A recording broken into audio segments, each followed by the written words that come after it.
All right. Hey, good morning. Hi, Lynn. Welcome back. Hi, everybody.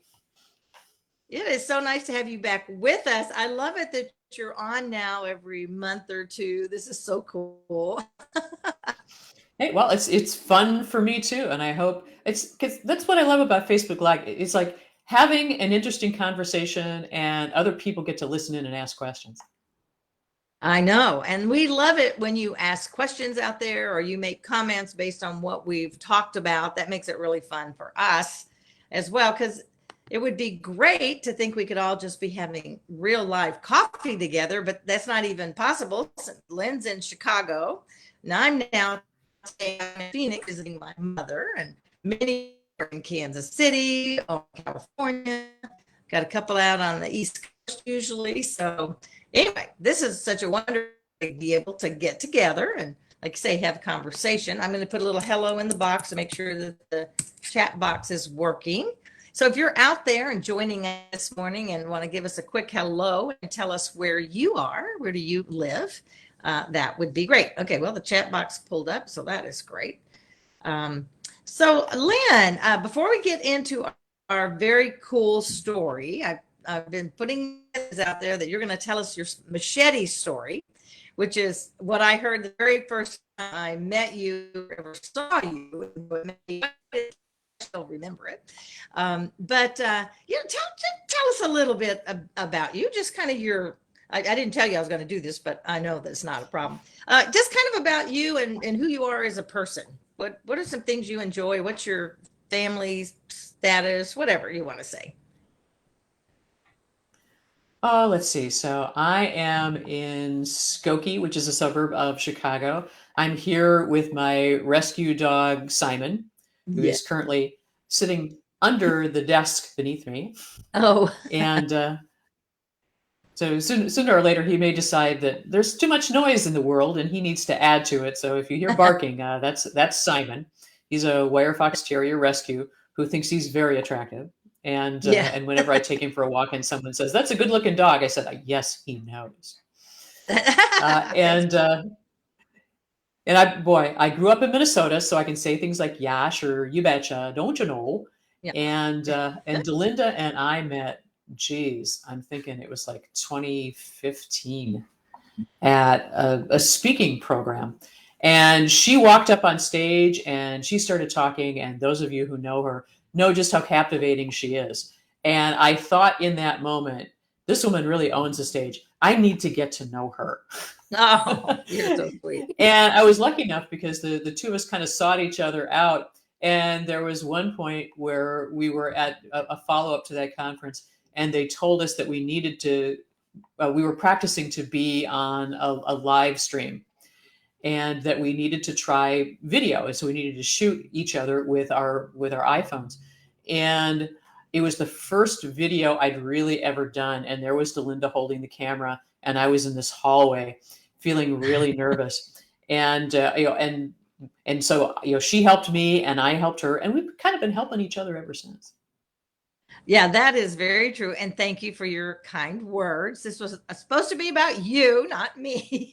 Hey, well, it's about both of us. Yeah, but that really was something, making our video out in the hallway. And many of you, I know because you've told me how scared you are or nervous you are about doing your first video. Well, just know that we all are the first time we do something. Lynn was a little unsure, and I was shocked that she was a little nervous because she's so good on stage and such a great communicator. I mean, I by that point I knew that about her. So it's like anything you do. That would be a good subject to talk about sometime for a whole morning. Mhm. But just want to encourage you to do the thing that scares you, because the growth that you'll have for doing that, and when you do it, you'll realize it wasn't nearly as bad as you thought it was going to be. Just I think everything I've ever done that I was scared to do, I was glad I did it. When I got done, it's like, why was I so afraid of that? Because it looms bigger than it really is. So I encourage you to reach out and do that. So, hey, Carrie, good morning. I'm going to see you on Friday at our lunch.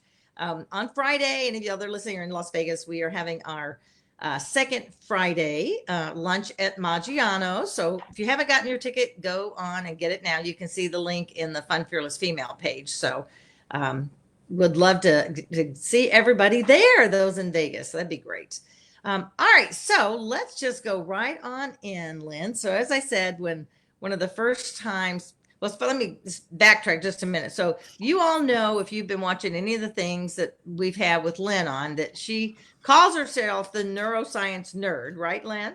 Yes, I do. She is my brainiac friend. I just love hearing her share her information. And sometimes I know certain things work, but I have no idea why. And then Lynn can tell us all about that.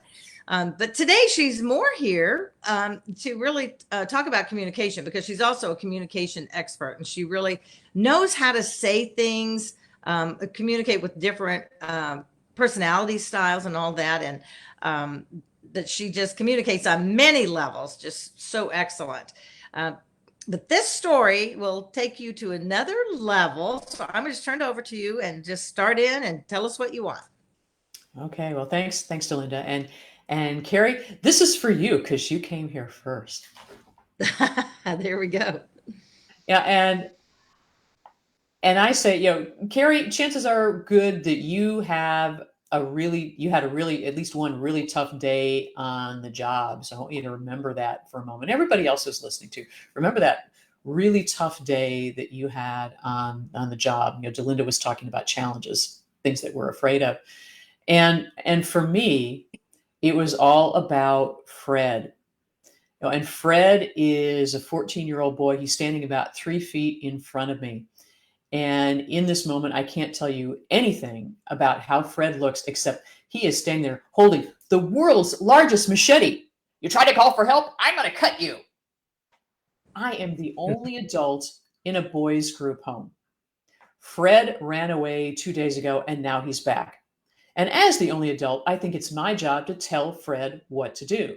So I have said, Fred, you can't be here. You have to go to intake, and you have to let them clear you, find out what you've been up to so that you can come back here.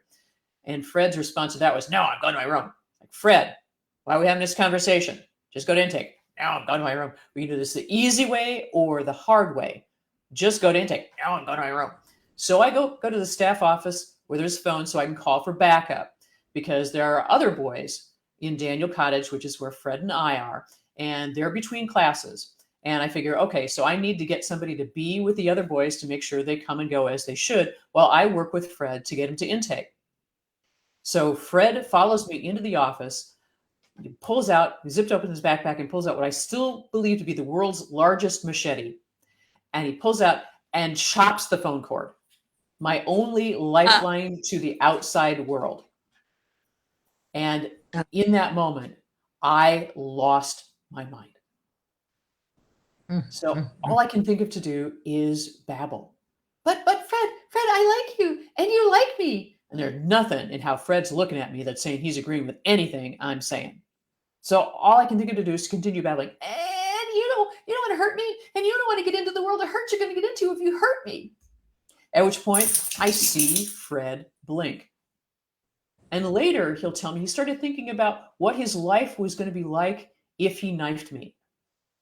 That the police would come and drag his butt off to juvenile hall. They'd put him through the court systems and lock him up.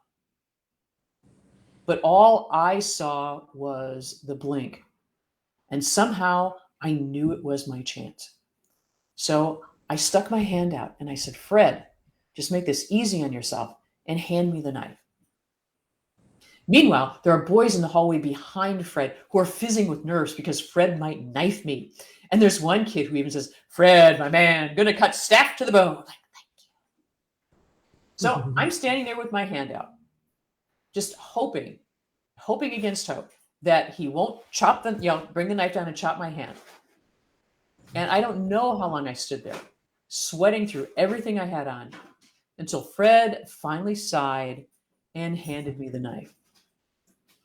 And I remember taking it from him, and there was this locked cabinet in the staff office. And I unlocked it and stuck the knife in and then locked it, and then just leaned my head against the cool wood cabinet door and took a deep breath. Take it with me. and then turned around and looked at the boys in the hallway and said, "Okay, show's over. Find yourself something to do, or I'll find something for you." And there is nothing like telling teenage boys you'll find something for them to do that makes them evaporate right away. So I turned to Fred, and I'm able really to see him finally for the first time. And there he is, this skinny kid in the dirty cutoff jeans and the ripped t-shirt and and the big sneakers and the hair plastered to the side of his head. And and I look at him and I say, "Fred, sit down before you fall down." Here's this kid. I was scared to death of him just 2 minutes ago. And now I just see he's a kid. So he sits down. We both sit down. And I know Fred's story. Fred's mother is a schizophrenic. And so he tells me, "I went home to see my mom. And, every time I'd be in the house watching TV, she says, 'Get your butt outside.' And every time I'd be outside, she said, 'Get your butt inside.' There ain't nothing I can do to please that woman." And I thought, yeah. And there I was saying, "Fred, go to intake." Just another adult looking right past Fred and telling him what to do. Mm-hmm. And a little while later, the unit supervisor, Tom, shows up. And of course, they've been calling Daniel Cottage and nobody's answering because the phone cord's cut. Right. And so so Tom says to Fred, "Fred, go to your room. I need to talk to Lynn." And I explained to Tom what's happened. And he said, "Well, we got to bounce him. We cannot have kids coming in here with weapons and threatening staff people." And I said, "No, we can't. He trusted me. I knew he really didn't want to hurt me. He gave me the knife. We have to keep him." And I fought for Fred. And we kept Fred. And he was able to graduate from the program and didn't end up on the street in jail or dead. Wow. And Fred gave me 2 gifts that day. The first was a fascination. How do you reach unreachable people? How do you be persuasive? And second, this has become the litmus test for my job. As long as nobody pulls a machete on me, I'm having a good day. Yeah, I would hope that you wouldn't have any day worse than that. So a couple of questions as I heard you telling that story. So you were in a boy's home, a staff person, and Right. so he had just been able to go out for the weekend and then just came back in. And where were you that he came into your office instead of going where he was supposed to go? Well, and so how group homes worked, at least at that point, because there are a whole different kinds, but we were a wing in a large building, and things weren't in lockdown at that point. So Fred knew how to get into the building, and he just came down to our wing. But because he'd run away rather than had a pass to leave for that weekend, Oh, yeah, he just left for the weekend. Yeah, he just left. We did not know where he went. And so he was gone, which meant that anytime somebody leaves without getting permission and we don't know where they've been, they can't just walk back into, in this instance, Daniel Cottage. They have to go and sit down and talk to somebody in the intake department, who then goes, asks them questions and figures out where they've been, and then clears them to come down to, to be with everybody else. Oh, gotcha. And then when you were when he was still holding the machete, sorry. Did you say, was it you saying to him that you think clicked that he began to see himself if he did this?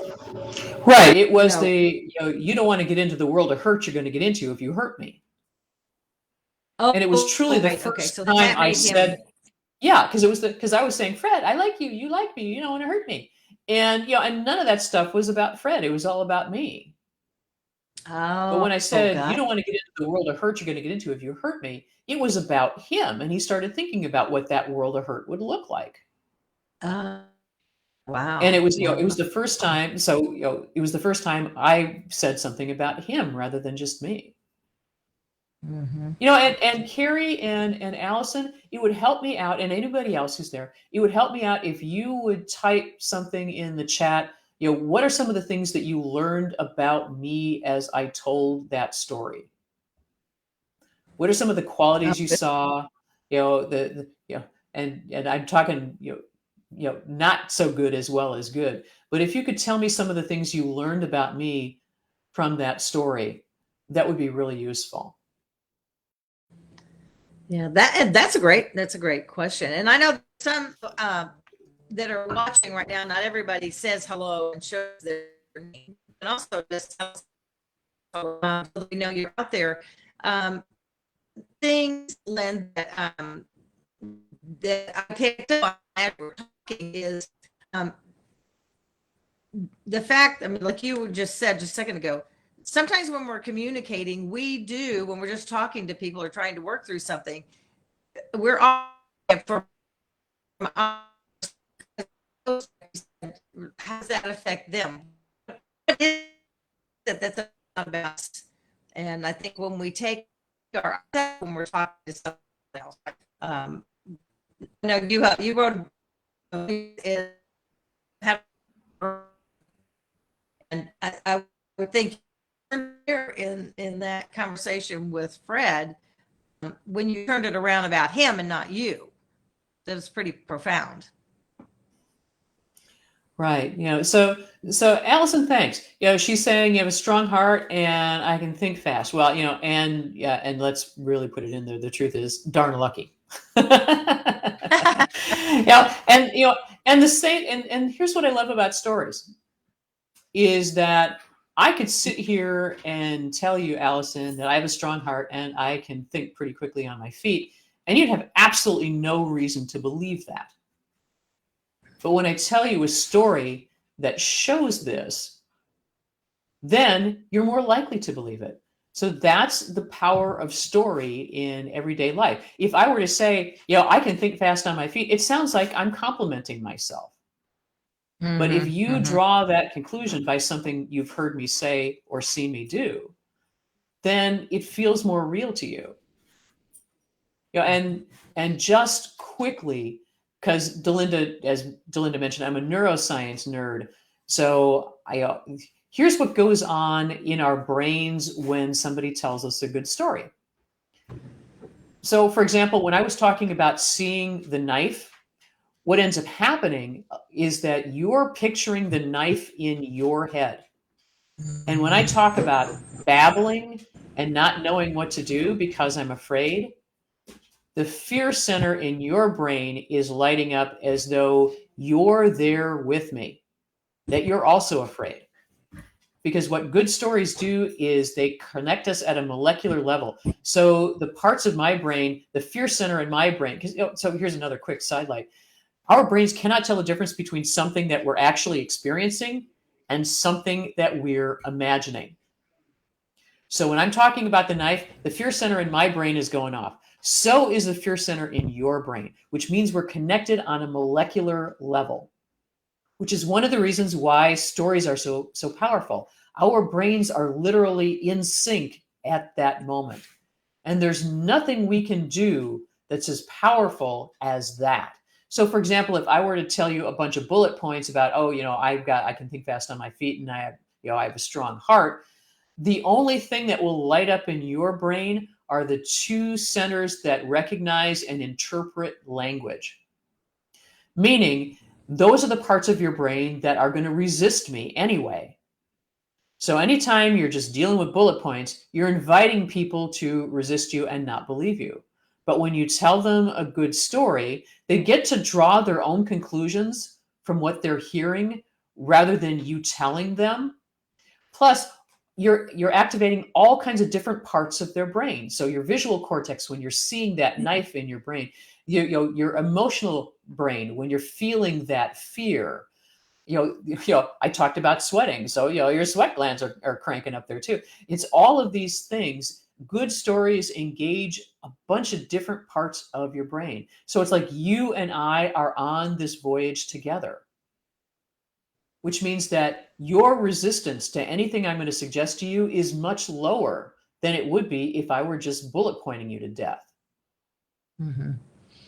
Which is why when if you were want just to talking and had a go ahead. Yeah. So if you were just talking and bullet pointing and had a PowerPoint behind you that just went ABC, the whole story and the relating to each other wouldn't even happen. Right. Right. Is basically what you're saying. So when you really want to connect with people, whether it's to be persuasive or whether it's to start building a relationship, telling stories are the most powerful thing you can do. And the scoop is, although Delinda asked me to tell the machete story, the truth is you need to have a reason to tell a story, and that will tell you the kind of story you need to tell. Because I don't tell the machete story to everybody. There's always a reason for me to do that. Just as because most people tell stories because they want people to laugh with them, to like them, to roll their eyes and commiserate with them, or dislike somebody they dislike, or some situation that everybody dislikes. But when you tell stories for a goal, rather than just to tell stories, powerful stuff happens. And you create connection with people, because my brain is literally connecting with your brains. And we're in this together. So some people worry about telling stories and it's too much about me. And the truth is that when you tell a story for a reason, you help make the story about the people that you're telling it to. I don't know. Does that make sense? Yeah, for sure. And we touched on that at one point. You actually recommended a book that you said the book was bad, but the basic idea of what this lady, I think, was. I thought about, the telling of the stories. The church, the pastor, if they're a good speaker, they're going to always give you a story to illustrate the point that they're talking about. Jesus, that's why Jesus did parables, because the people understood when he was talking about the stories were those situations that related exactly to the. We're looking at, and this could be anything in your business or telling that if you why does somebody want to listen to you? You're trying to relate to someone to get them to understand where you're coming from. So if you have a story that illustrates it, that they can identify with, then they're much easier. You could do this all day, just all the facts and all this. Who cares, right? I just want, how does it affect me? Why do I want to buy this? Will it make it for me? You know what I'm saying? So I think you can take that lesson of storytelling and having a reason, and sometimes the reason is good enough. If you just know that you're going to need a little laugh, you need to add lightheartedness to something. That's a good reason. I mean, there's if it was 6 reasons to tell a story, 6, what you said, but the name of the book is the author is Annette Simmons, and the name of the book is Whoever Tells the Best Story Wins. And I say it's a terrible book, don't read it, but her ideas are wonderful. And and so she identifies 6 different types of stories, and then you tell them strategically, and you tell them for a different reason. So the first type of story is a who I am story, which is exactly what the Fred story is. What you're showing is that you're human and approachable, and you do this by revealing a flaw, some mistake that you've made. Yeah, my mistake was to keep telling Fred what I thought he ought to do rather than listening to him. So that's what you learned about me, is that, hey, I make mistakes. I am human, but I learned from that, which means that that the lesson was not missed. Second type of story you can tell is a why I'm here story. And why I'm here stories show that you are there to work with people. And I'll just tell you a quick why I'm here story. And I was asked to give a 15-minute keynote on the power of resume to a bunch of high school seniors who would come in of an evening to work on their first resume. And when I heard the power of resume, I thought, I'm already bored. So what are these, high school seniors going to feel like? There's some old woman up there blathering to us about the power of resume. And I'd rather be, streaming something on my phone.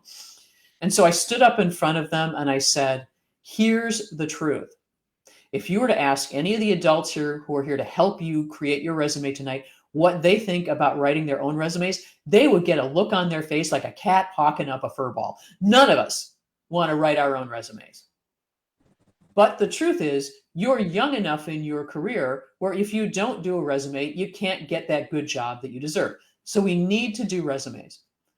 But we need to take a look at them in a different way. I said, so let's reframe this. And I said, shout out your favorite superheroes. Excuse me. And so I had Spider-Man, Batman, Black Panther, Wonder Woman, all these. And I said, good answers all.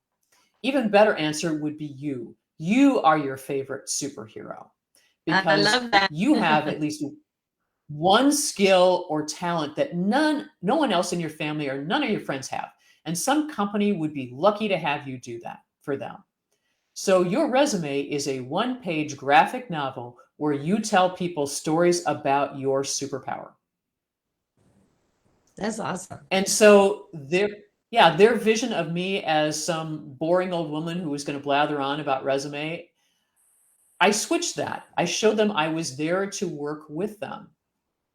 And fortunately for me, they bought it. And they went out and had more energy as they went to work on their resumes. So we tell stories for different reasons. The other stories that you can tell, vision stories. So these are there to inspire people and show them why they're working together. Values in action stories, which explain an intangible thing. Like so many organizations say, we have integrity. Well, what the heck does integrity mean? Because your definition of integrity may be different from mine. So you tell me a story that shows me how your organization has integrity, then I understand what you mean. Then there are teaching stories where we share a lesson with people in a memorable way. And I know how many of us remember the old boy who cried wolf story, which is there to remind us that when we lie to people and they can't tell when we're telling the truth, they can't keep us safe. And finally, my personal favorite, which is the I know what you're thinking story. And that is when we recognize that somebody's going to have an objection to whatever it is that we're proposing. And what we do is we tell them a story that shows that the objection they thought was a deal killer is not a problem at all. So those are the 6 different types of stories that Annette Simmons shares. And this is the difference between, once again, telling a story to get people to laugh and like you versus telling a story that has meaning for the people that you're telling it to. So ultimately, the goal is start creating a portfolio of stories that when people ask you a question and you really want to connect with them and make a point, you can draw out that story. And that's the purpose of it, is to further this connection that you have with somebody and get your brains in sync so you're actually working together. That's the purpose of story. Excellent. I love that. And I apologize. We did do we blinked off, lost track. But it came right back on. So I'm glad. So I must miss a little bit there, but yeah, I love that. And I think it's good of us to think of that. And the thing is, you have stories. You may not have a machete story, but I have hope you stories that you exactly of just different things that happened in your life. And Lynne, and once we have one of our fun, fearless females big retreats again, Lynne will be joining us. We'll make sure that I do it at a time when she can come, and she can go into this a whole lot more and really help you understand and how to adapt that to you and what you're doing. And again, whether it's for your business, I'll just say, when I wrote my book, I wrote the book about all the things that I thought, the Fun Fearless Female book, How to Step into Your God-Sized Dreams. And my book coach said, Delinda, but there's no stories. There's nothing that helps us relate to you. And I said, well, I don't have any stories. And she said, yes, you do. You just haven't thought about it. Right. So I began that, starting, collecting stories. So, and they're just most of mine are just little tidbit stories that I tell when I speak, different things to relate to the audience. And again, depending on who you're speaking to and what the point is of that, sometimes I know with Lynn, she speaks to investment people and financial people and corporate executives. Most of mine are with, as y'all know, with women's groups and different levels of that.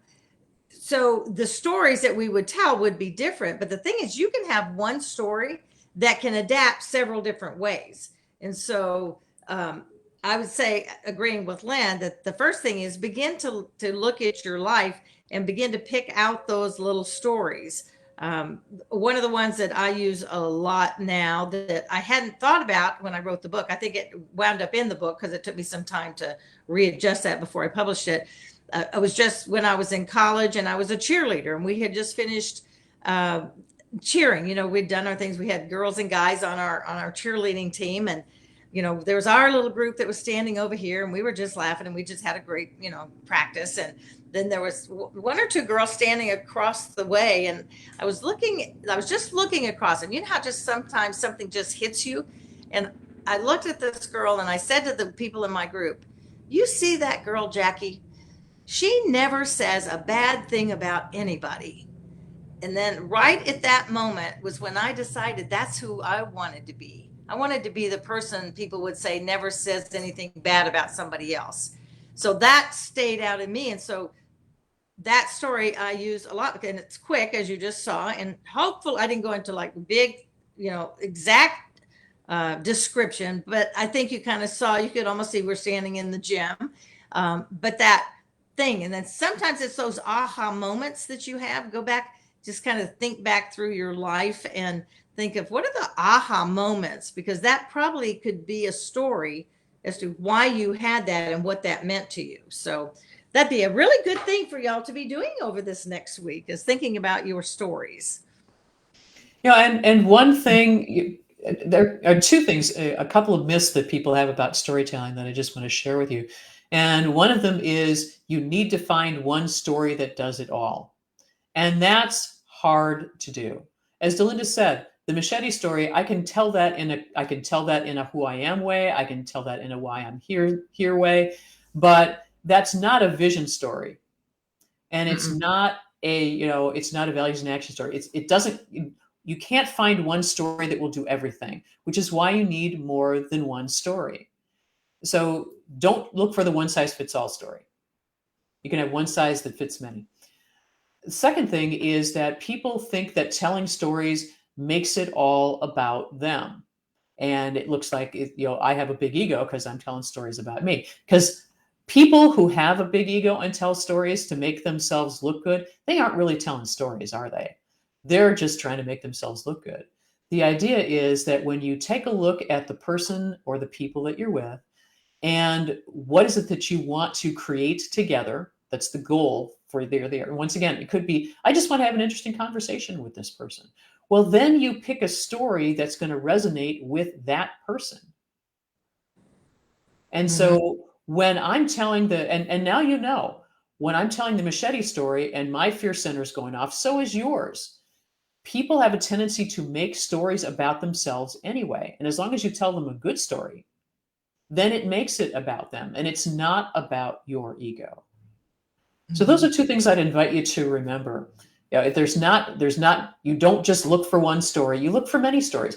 Frankly, there was probably a story that happened to you already today before you showed up for this live stream, but you weren't aware of it. You weren't paying attention. And now you will. You'll start paying attention to the stories in your life, the different interactions that you have, or the things that surprised you or startled you, or the things you did well, or the things you didn't do so well, or how you're part of a team, or how you're leading a team.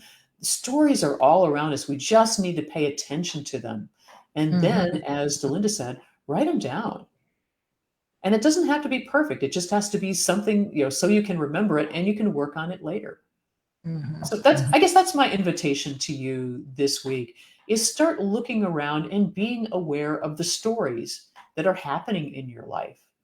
And the ones you think, yes, there's a reason for me to share that story with other people, just write down a phrase somewhere that reminds you of what that story is.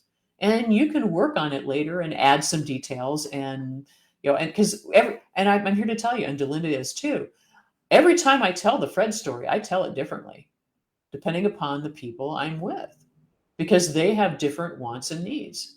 The same thing is going to be true for you. You can have a story about going to the grocery store, and then you'll tell it one way for one group and another way to a friend of yours who's having a hard time. You tailor the story so it's not always about you. Yeah, and I agree. I think the thing that for probably most of my life until somebody taught me better is I really was very hesitant to tell any stories about me because I did not want to draw that attention. I am more interested in you and in the people around me, and so I was very hesitant to tell stories about myself for that very, very reason of not wanting them to think that I think it's all about me and I want to talk about me. But when I realized, and again, that kind of came with the writing of my book, because I think I said something pretty much like that. Well, nobody wants to hear my stories, and I don't even have any stories, and I want it to be about them. Well, how are they going to relate? So when you realize it's really about relating to each other and sharing something that makes a difference for them, if you have a purpose for telling it. So yeah, that's a great point. And even in the chat, because Carrie mentioned that you are human, you experience things just like me. Well, pretty much every story shows that you're human, and people will be able to find some commonality in your experience. Because chances are pretty darn good that none of you have had somebody pull a machete on you, but you've all been afraid. Yeah. We've all been afraid. So that tracks back to some experience that you've had. Mm-hmm, mm-hmm. And isn't it the same as like a movie? We watch movies, and honest to goodness, now I don't watch horror movies. I used to love scary shows when I was younger, but I don't anymore, especially the ones that could be real, people with machetes and killings and psychodramas. I don't like those. But whatever movies I get into them, and you get drawn into that whole story, and you feel like you're in the story. That's why we cry or we sweat or whatever while nothing's hurting us. We're sitting in our chair or couch or something. And so the movie makers do a good job of that, don't they? Mm-hmm. Well, because they know the neuroscience behind it. Yeah. Your brain can't tell the difference between something that's actually going on and something that you're imagining, or something you're hearing somebody tell about, or something you're seeing on a screen. Yeah. So great. Well, we are a little over. We're at the top of our hour. The time always goes so fast. Lynne, thank you one more time. Carrie sent you a nice little message over there about enjoying the time with you. Yes, I know. Lynne always just blesses us on the mornings that she comes in. So again, thank you very much. I just love it when you come on. And be sure to check everybody on the the calendar that I posted. We have a different guest the whole month of September. So it's kind of exciting. It's different than we often do. So we're giving that a try. Let me know how you like that. If you like having a variety of guests on our Tuesday morning live. And I think next week is David Dindy, who is a pastor and comedian and speaker, and he loves to have fun. And so he's going to be talking about faith and fun and fear. So putting those three together. So that should be a great morning as well. So and I'm thank sure you he'll all have for plenty being of here. good stories. Yes, I am sure that he will. So thank you all for being here. All of you that posted. Good morning, Bet and Carrie and Karen and Kathy. Of course, I love it when you guys all come on, and also that when you post. And Allison, great to see you again. So those of you that are listening now, and those that are listening later today, I'm going to share my closing comment that I always do, is that life is not a matter of chance. It's a matter of choice. So I'm going to say, choose the stories that help you relate to other people so you can build that build that bond. Go write down your stories. That'd be a great thing to do this week, as Lynne gave you that challenge. So thank you all so much. Have a great week and see you next time. Bye. Bye, everybody.